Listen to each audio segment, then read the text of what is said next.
Well, welcome everybody. I am so thrilled that you are here. You are in the right place, and I have a fabulous show planned for you today. My name is Mary Hyatt, and maybe this is your first time on the show, but I am your show host. I am a life coach, an entrepreneur, and a presidential diamond with doTERRA, and my heart, my passion, what gets me just jazzed and excited is to help women wake up, to find their voice, and to become fully alive. And every week we talk about issues of vulnerability, authenticity, body image, and just basically the stuff that we deal with as women, and learning how to be more aligned with our true selves and show up in the world from that place. So I'm so excited you are here, and let's start the show.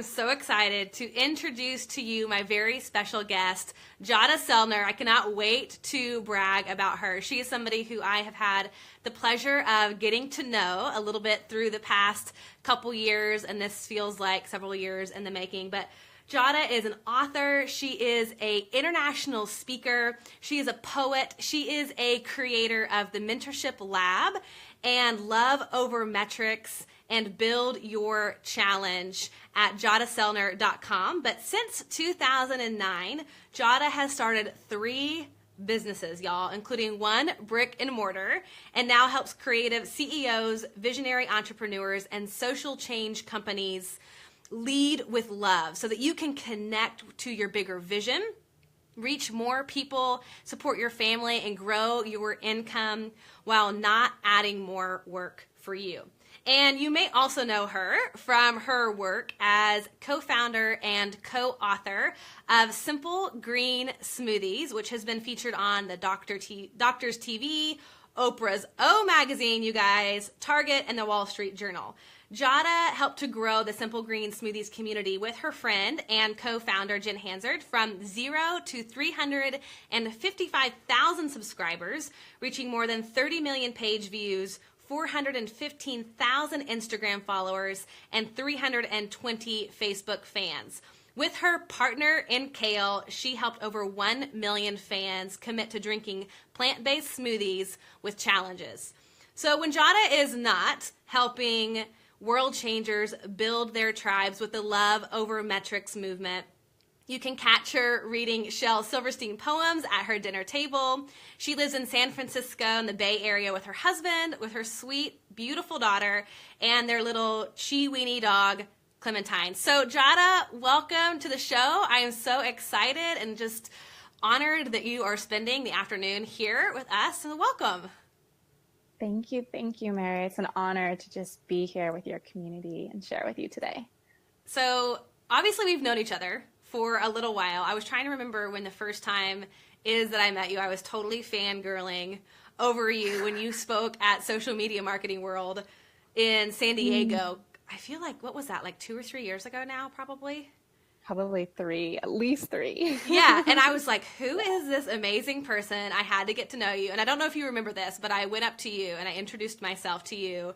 And I had to give like some little thing so I could, feel like I wasn't a total fangirl. I was like, I'm Michael Hyatt's daughter, and I just love what you're doing. And I felt like, okay, if I say that, maybe she won't think I'm crazy. And you were so warm. You were so sweet. And then I saw you again at the World Domination Summit where you spoke a few years ago. And I can remember that speech so clearly because it was so powerful. And at the time I was learning how to public speak, and you walked up on that stage and you came on and delivered, and I was enthralled. That entire audience was enthralled. And since then we have just been kind of building our friendship, and I just love your heart. I love your spirit, and I cannot wait to dive in and to get to know you a little bit better, and for all my people to get to know you. So do you remember any of that? Yes, I remember you gave me this card, and it was like I remember it having like some purple hints to the business card that you gave me at Social Media Marketing World.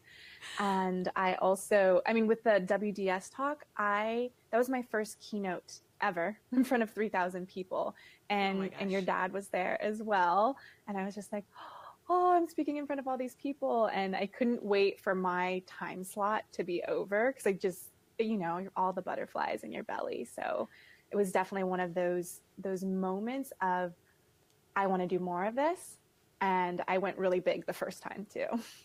Well, you did, and you nailed it. Like, that was such inspiration to me as wanting to be a speaker and to get up and thinking about being in front of all those people. And you did it in such a way that you just felt so calm and gathered, and you inspired everybody. And it was from an authentic place. And I always resonate with people I feel like are just real, just showing up as their true selves, even though they're on this huge stage. You're like, I feel like we could probably be best friends. So I Yes. love that. It was so great. But for people who don't know you, obviously I've talked about who you are, but outside of all your accomplishments, who is Jadah Sellner really? Such a good question. So, who I am really, like, I love this. I've been married for 12 years now to my husband, and behind closed doors, I love not only reading chick lit, like romantic comedy books, like really just love relationships getting together. I love raunchy comedy. I dance at home like nobody else's business to like trap, hip hop, anything. It's just like I have a playlist on my Spotify playlist that's called Slow and Sensual, and then Down and Dirty. So that's the type of music that I just like turn up super, super high. So I'm all about just really that playful energy of dancing and laughing. If I could, the entire time that I was pregnant with my daughter, I watched all 6 seasons of Sex in the City because there were so many Yes. movies that were doom and gloom. And I'm like, I've got a baby in my belly. And so I am always looking for ways to laugh because who I am really is I can also be very serious. I'm future focused. One of my strength finders is futuristic, maximizer. How can I make things better? So I really need play and laughter and chasing joy to ground me into the tiny in between moments. So I'm super silly, lots of crazy, silly voices that my husband and I make. And we're like, if people saw how we act, and I've thought about even having like a podcast just so we could have conversations and people could be a fly on the wall on the type of things that we talk about and think about and laugh about.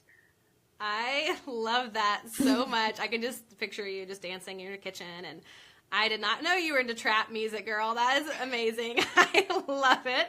I love all the raunchy that is going on right now. It's so great. Because you're such a sweet spirit. Like, I feel like if I met you, I would feel like, oh, you're just listening to like yoga chants, and just like zenning out in your kitchen. But I love that you've got this like fun, just playful side to you. Oh my gosh. I love that you answered that question in that way because most people don't get to see that part of your life. And so it's so neat to give people a little bit of a window into that. But I do want to talk about your career because we're going to talk about leading from a place of love. But clearly you are incredibly successful. You've taken this company from nothing to you being a published author and having just a ridiculous amount of followers. And so obviously now you're moving into a new space. And I know I heard you say on a video the other day, you're kind of looking at your 3-year plan and going, okay, I don't want to be known as the Simple Green Smoothies girl. But take me through that experience for you growing that business. Where did you feel like you got stuck? Were there any things that came up during the growth of that business that you were like, I am not equipped to do this? I mean, did you have any moments of doubt or questioning as you were building that company? Definitely doubts on when the, quote unquote success would happen. So, I had a number out there that would take care of my family's livelihood and take care of my friend Jen Hansard's livelihood. So I knew the direction that I was going, but I was really unsure of the timeline. So one thing that I've learned, and I tell myself now, is to not put a timeline on your dreams. you can definitely put timelines on goals and projects and, getting things out there into the world, but you don't necessarily know when things are going to land and hit and resonate with other people. So it was definitely a lot of throwing spaghetti at the wall from, having a brick and mortar business in Kauai, realizing that it didn't give us enough flexibility in our time because we always had to be in the physical space, to then having, an online parenting blog where, we're sharing different recipes and ideas about parenting. And the only people that were commenting, on our Facebook page was like my mom was like our number one fan, and my cousin, who was not married and didn't have any kids. And so the doubts were just coming from like, I know I want to make money. I know I want to do something that I'm super passionate about, but like, when is it going to happen, and like how? And I always say, to be really clear on what you want and why you want it, but to detach yourself from when it's going to happen and how it's going to happen. So the doubts were like, will it happen? And if so, when? We all want, once we're really clear on what we want, it's like, well, I want it now. And the same thing with where I am today. I wrote my 3-year vision, and I was, Simple Green Smoothies was growing, but I already knew the next chapter of my life had already presented itself to me. And I'm like, I want it now, but like that now wasn't the right time to really go all in on that. So I really had to do a lot of tests and experimentations, trying on a new business model and a way of doing business in life, to really figure those things out. So I think definitely the doubts are around the timeline, and we actually have no control over that. We have control over, the action that we can take moving closer and closer towards that vision, towards that dream. But not knowing when it's actually going to all work out is definitely, it's stressful, right? Especially when you have a family to take care of.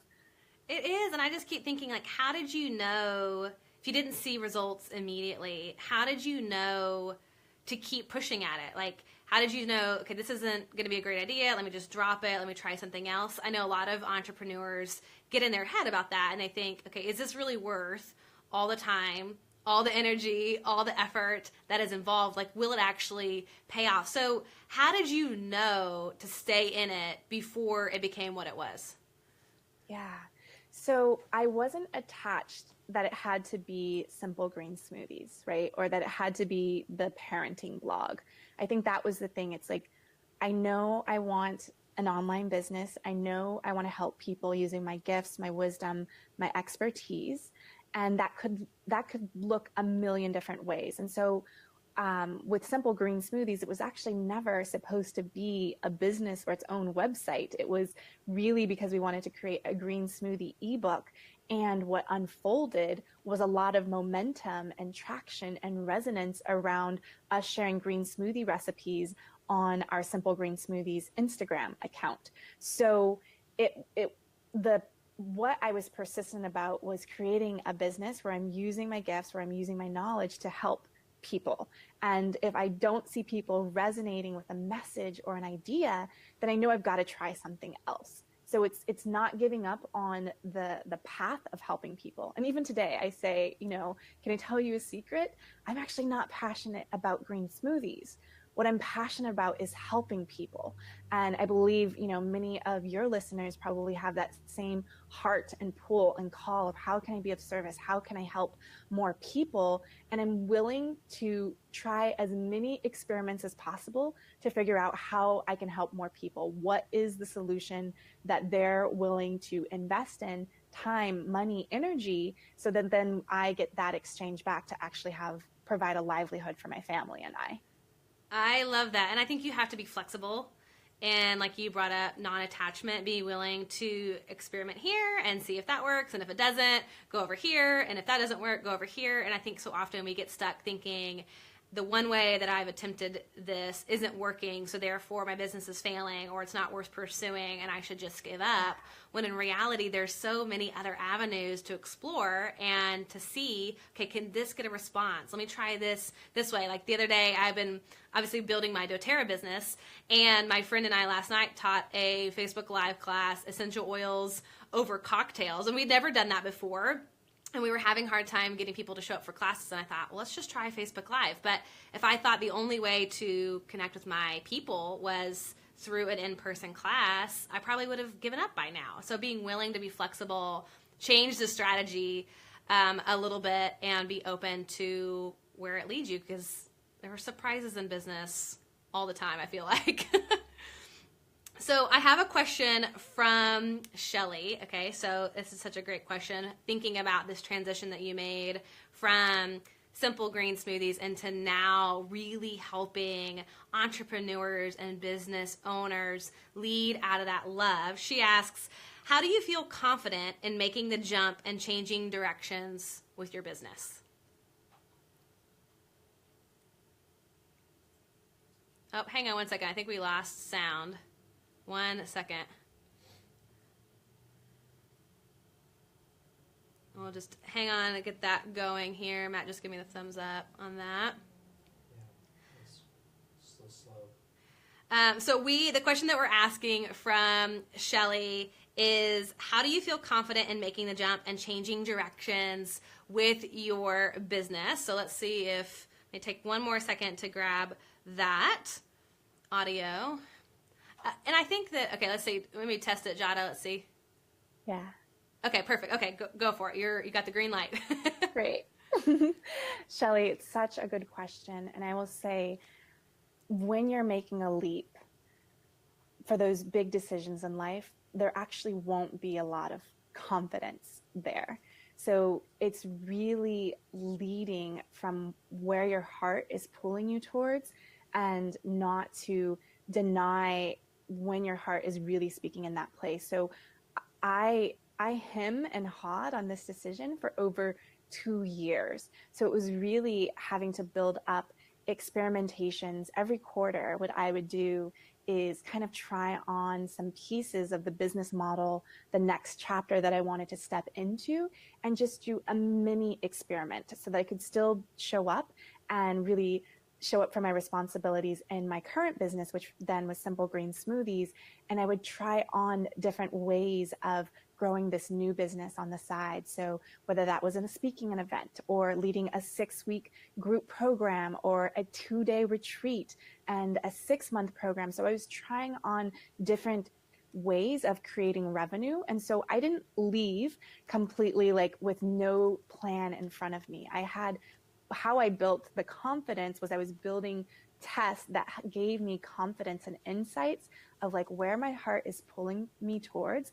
There's actually some traction. There's actually potential for me. I was already getting paid in that business. I started my personal brand website in May of 2014. And I didn't leave my company. I didn't exit Simple Green Smoothies until November of 2016. So during all that time, I was really testing and experimenting things and trying to build proof of concept, validating ideas about my heart project so that I could ultimately turn that into not only my heart project, but also a cash project as well.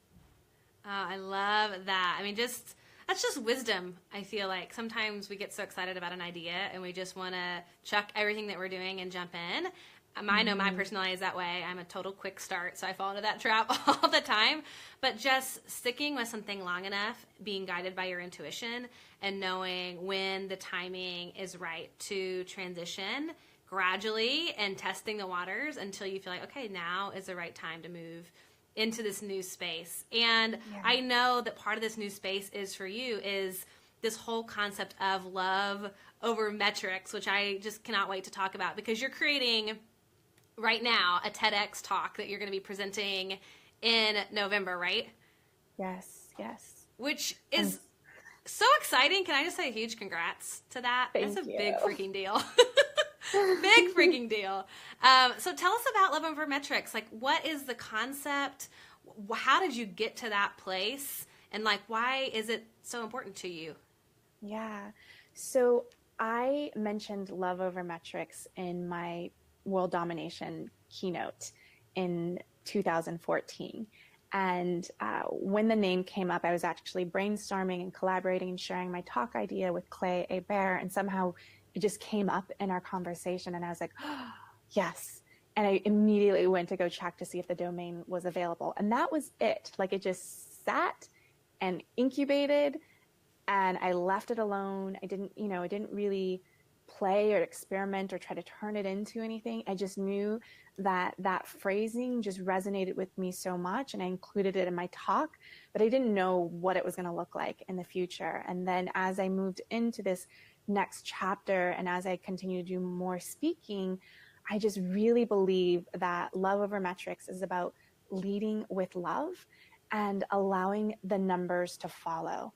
And love over metrics doesn't mean either or, like just love and forget about the metrics, because numbers matter, right? They tell a story, they provide a livelihood for our families, allow us to buy us time and experiences, and we need to be clear about what the numbers are and what we're moving towards.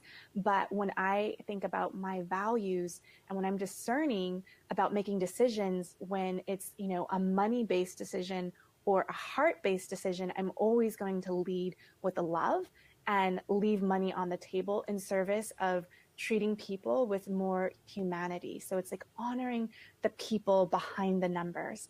And I know I talk so much about, part of the external credibility that I have and why I've been able to speak on so many stages is because we built a following of, over 300,000 Facebook fans and over 400,000 Instagram and all of these pieces. So it was a gateway, it was a doorway in to like, hey, this girl knows what she's talking about.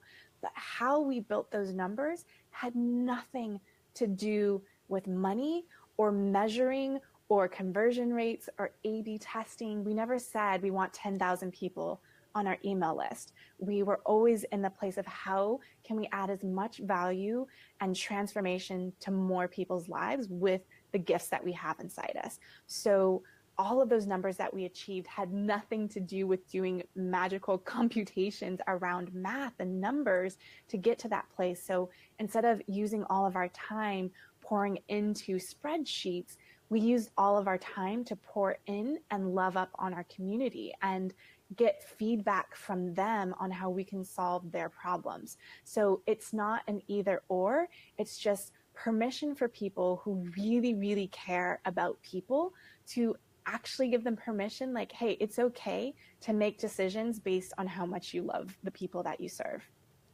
And I think this is honestly a revolutionary concept because we are taught to just make the sale, to have great marketing, to win people over, and then you make the sale and you're out of there. And there's not a lot of emotional investment. There's not a relationship that is built.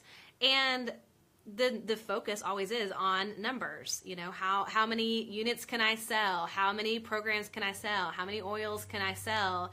And it seems like it's so easy to measure our success based on those numbers. And so if you're measuring your success based on the numbers, then what are you going to do? Focus on how can I get more numbers, more numbers, more numbers. So what did leading with love look like for you guys? Can you give any kind of tangible examples of things that maybe you did that chose love over the numbers?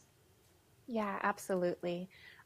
One thing that I really loved that we did was every Friday, we would have Friday love notes.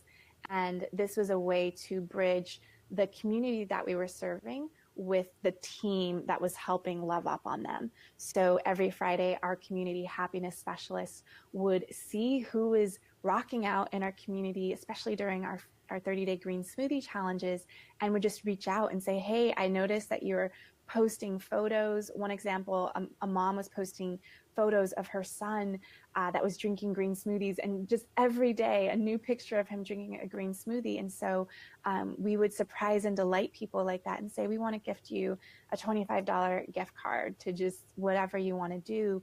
And then she responds and says, hey, my son loves drinking green smoothies. He has leukemia, and it's the only way that he can get healthy nutrients in his body has to be liquid based. And so it's this way of really seeing and acknowledging people in your community and then opening up a space for conversation to learn a little bit more about them. And so really putting some type of structure in place to just get to know your people and serve them and love up on them. And this wasn't a customer, right? This is someone in our community. So it's not about just loving up on the people who are paying you and just focusing on transactions, but loving up on the people who are experiencing transformation, even from your free work, because I think it's about transformation over the transactions. So that was definitely one tangible thing that we would do, and we would share, people every Friday within our team internally, so that on Friday we could end our week on a really happy note, reminding us why we do what we do. It's like, here's the change that we're creating in the world, instead of focusing on all the customer service tickets and refunds and this person didn't get this link here. So really ending on that high vibe note. Another way that we really honored that was just to be able to hire people that like drink the kale aid, right? That we would hire within our community to build our team. And so really being able to make that community feel like everyone belongs and is a part of something bigger than themselves. Oh my gosh. I'm so glad that you ended with that, because that was exactly where I wanted to go, which was this need that we all have to belong. I see this so often in my community. I just finished a 5-day challenge this yesterday, and we had several hundred people in this challenge. And what people got out of it, more than the things that we were doing every day, more than the actual challenge itself, was the community, was that sense of, hey, my stuff is being seen. It's being heard. Somebody cares to listen, and to have everybody support each other with likes and hearts, which I'm going to ask you guys to do now. Give Jadah some likes and some hearts, because we want that. We want to feel like there's a special place for us, that we're not just another number. But I want to know how you mix this hustle of, I got to meet these numbers, I need to provide for my family, I need to get food on the table and pay my bills, and all of these just tangible things that have to happen, and that desire to achieve and to thrive, with balancing that with this heart piece. I mean, does it ever get sticky? Does it ever get messy? I mean, how do you kind of like navigate your way through actual, tangible, realistic goals and just loving on people? Yeah. So a big piece of that, even stepping away from the loving on people, just being really smart in business. I know I have a gift for bridging big picture to baby steps, right? And we've talked about this before also, like the masculine and the feminine, or we can say the hustle and the flow, the strategy and the soul. So all of those pieces, the love and the metrics, all of those pieces matter. So it's not an either or. It's just like, okay, how do I want to, really setting the vision of how do I want to feel in my business, and how do I want to feel in my life? And then we've got to get a little bit more strategic and intentional and actually take action. We can't just manifest and woo all these things. We actually have to meet halfway and actually show up and do the work to show up for that. So that piece is really important, of what is the right next action that's going to get me closer to that. And those things are going to be a little bit more strategic and more action oriented. So how do you get big companies, like corporate companies, who are usually in that masculine energy, results driven, everything is making sure you're meeting these sales goals? I know you walk into some of these environments. So how do you, this is like a real honest question, like how do you get it to be where they respect you and they go, okay, this girl's going to be talking about leading with love over metrics. How do you get to the place where you sort of say, hey, if you do this, this is going to work and this is important? Like, how do you convince them to shift the way that they're thinking and try a new approach? Yeah, so I think a real important piece is redefining or even sharing, like, love is a metric as well, right? So that what if we started measuring, let's make that one of our KPIs in our business, is how do we measure some of those soft, intangible things that are happening in your company. So instead of just measuring the numbers, let's also measure the impact. And I can share an example from one of my friends that I met this year. He works with ConvertKit. He's the CEO, founder of ConvertKit. And he shared with me, they had someone on their team who started to do personalized video calls for new people that had just signed on, and very personalized, like, hey, I noticed that you were with this. Here's some tools and some strategies that could really help you. It was a new thing that they implemented into their business. And, the CEO, the founder, told me that this is a direct correlation to an extra $250,000 in revenue. So the way that I am going to be able to help tell these stories of like that we can lead with love and still build up the numbers is truly through case studies, and for people to measure impact and how that does have a direct correlation on ROI. Yeah, and you're so right. I've been thinking about that too. Like, how can I personalize what I'm doing so that, Sharon and Cindy and Kelly and all these other women who are so amazing in my community feel like they are supported, that they are heard, that their name is known. We all love to hear our own names. So I think that's so powerful. And, one of the people who I think is so great at this is Amy Porterfield, who is a dear friend of mine. I know she's a friend of yours. And she's always been so great about that. If she has a question, she will send you a personal video with your name. She's like, hey, girl, okay, I need to ask you this question. It's like, Amy is sending me this personal video, and it feels so special, and you feel so taken care of, and you feel so important. And that makes me want to support anything and everything that she puts out there, because I feel like she's invested in me. And that's the power of this. And I mean, by the byproduct oftentimes is like incredible loyalty, which I love. But as I've been thinking about this idea of love over metrics, I know that entrepreneurs get stuck. And I know that you, as a coach, and people that you're working with and doing these beautiful retreats for, they get stuck. They get stuck in comparison. They get stuck in fear. They get stuck in doubt.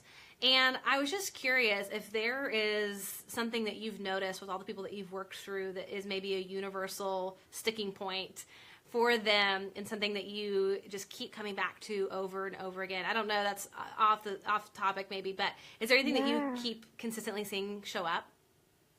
Yeah, so, a big thing, definitely people get, the stuckness comes around from fear of being seen, visibility. Does my message matter? Does my voice matter? So they know what they should be doing, but there's something that's stopping them from that. And so a big piece is really being held in a safe container to be messy. And I think that's what we all need. I do it with my own daughter, when she practices piano, and sometimes she goes in, she didn't practice very much, and so she messes up in front of her friends, and I just love on her, and I say it is okay to mess up, and you know what you got to do if you want to do a little bit better next time, but things don't have to be perfect. So really moving through that perfectionism, I have it. We can put that in a form of procrastination. So it's like, we'll quick start on things that we're super confident and excited about, but we will slow start on things that really mean something to us. And if we put it out in the world, we're actually afraid of the criticism or the crickets that will come from putting something out that really matters to us. And so the solution to that I've witnessed in working specifically with women entrepreneurs and sharing their message and sharing their voice is being in a safe community, a container, and someone holding and guiding you, and just doing a little gentle, like mama bird nudge out the nest to just get out there and start sharing your voice, come back and share the feedback. Hey, I did it and nobody was there. Great. Let's talk about that. And then there's some people who are like, I did it and it wasn't as scary as possible. But that's one of, the biggest things that I do with my women is just getting them, to do that first Facebook Live, or to do that first video and put their voices out there, because I believe that women do have a harder time being seen, because our society is so much more critical, so much more judgmental about how women look, how they speak, what they talk about, what their opinions are.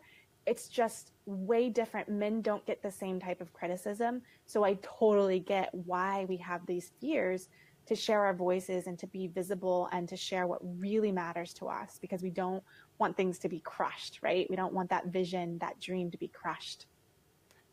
Yeah, you are preaching to the choir. I see this all the time. It's just people get paralyzed in showing up and being seen, and the fear of rejection. And I think that's why I harp all the time on your own sense of self-worth and your own sense of self-acceptance. Because if you get rejection out here, it doesn't have to hit you. It doesn't have to stick. It doesn't have to get you where you are crying, knees down, bending over in tears. When you go, this doesn't matter. I already know who I am. I feel confident in my abilities, and that this is only a matter of time, perhaps, or yeah, I've got a lot of room to grow, and I'm open to that. I can receive that feedback and shift some things.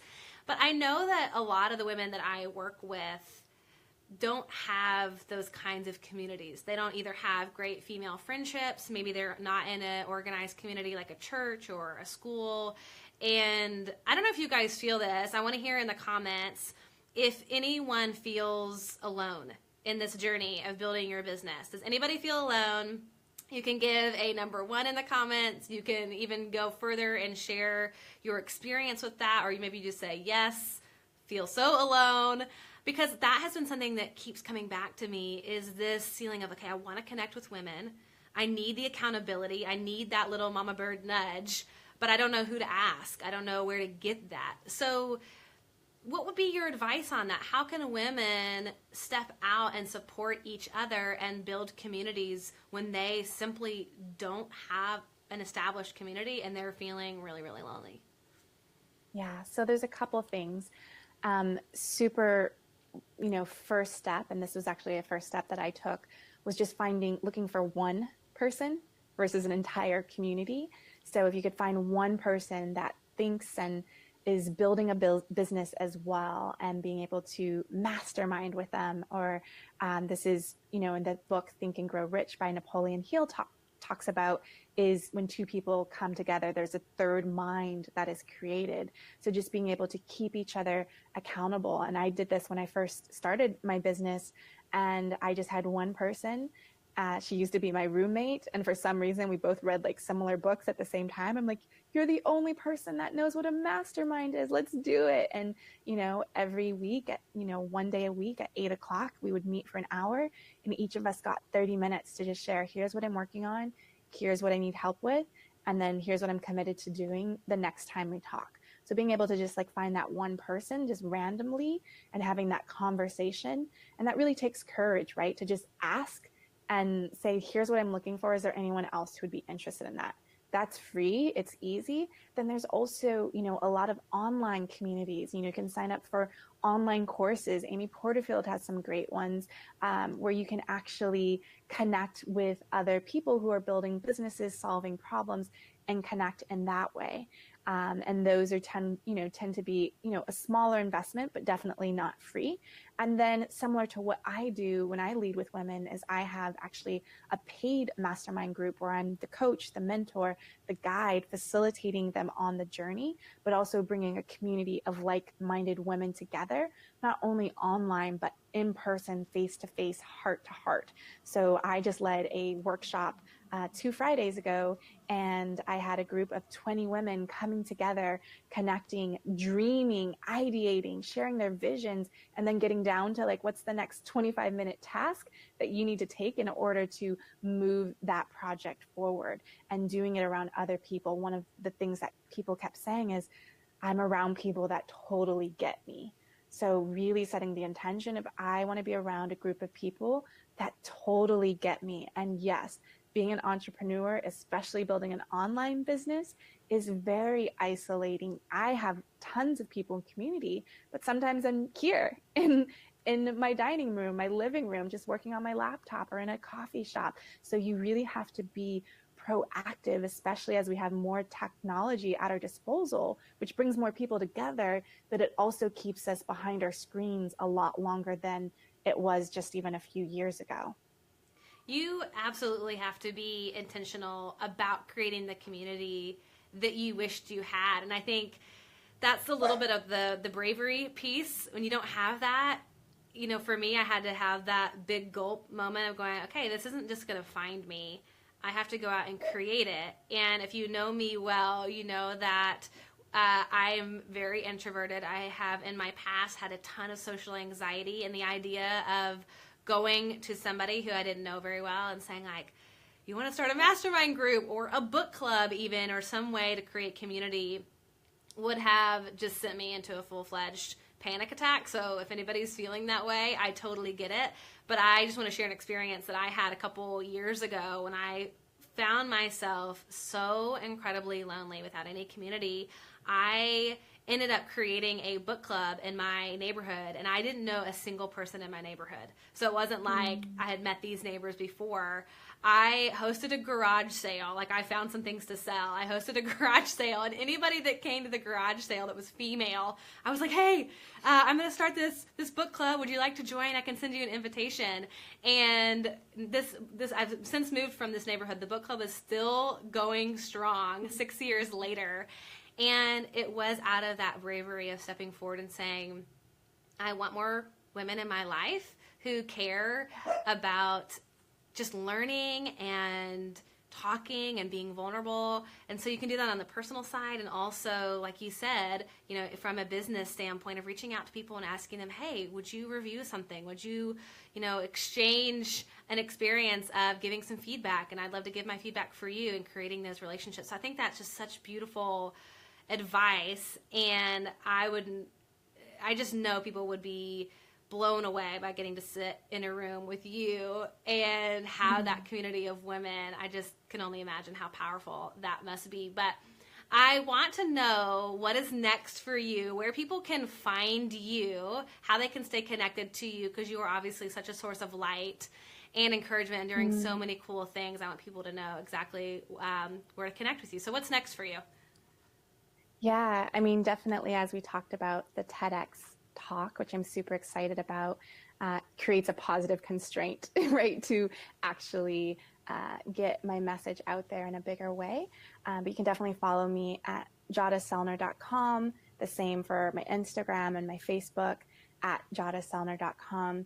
And I also have my Build Your Challenge course, which is about creating a really fun and simple way of growing your community, growing your tribe, leading with love, and being able to grow your email list, but in a place where you're honoring the people behind the numbers.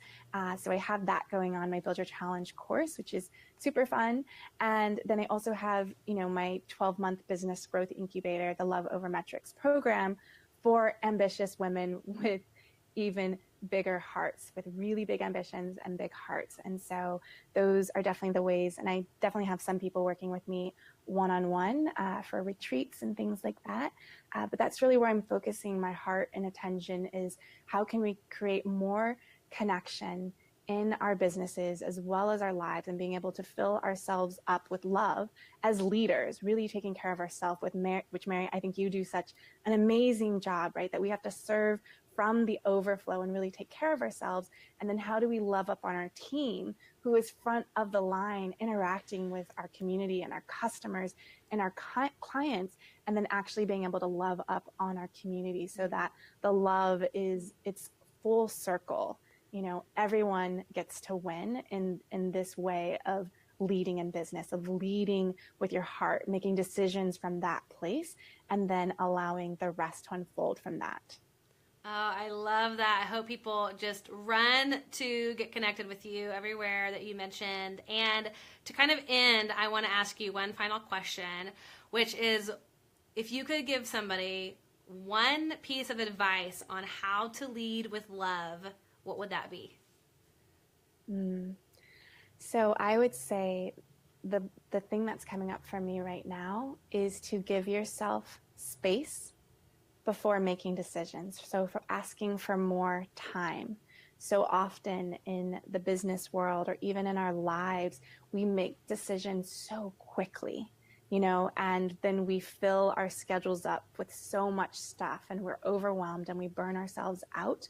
So when you are making a decision to lead with love, I really encourage you to ask for more time, to ask for more space before making a decision, because that is what's going to give you the quiet to actually hear, what does your heart have to say? What is the most loving thing that I could do in this moment, whether it's for my community, whether it's for my team, whether it's for myself.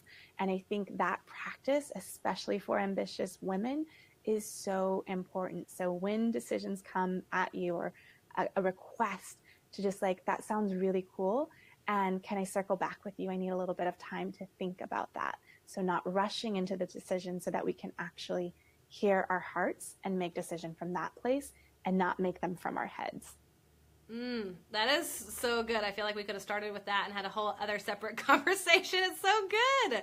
Oh my gosh, girl, thank you so much for being on the show today. This was so juicy, and I want to go back and rewatch it and take notes and start thinking about the way I'm doing business in a completely just refreshed place, and a place that is more love and less head, and just knowing that that is going to be just magnetic. I know that it will be. And so thank you for being on the show today. I so appreciate your time. Thank you, Mary. And guys, make sure to follow Jadah at jadahtsellner.com, and to remember the purpose of life is to be grateful, to be great, and to be full. I will see you guys soon. Have a great day. Bye.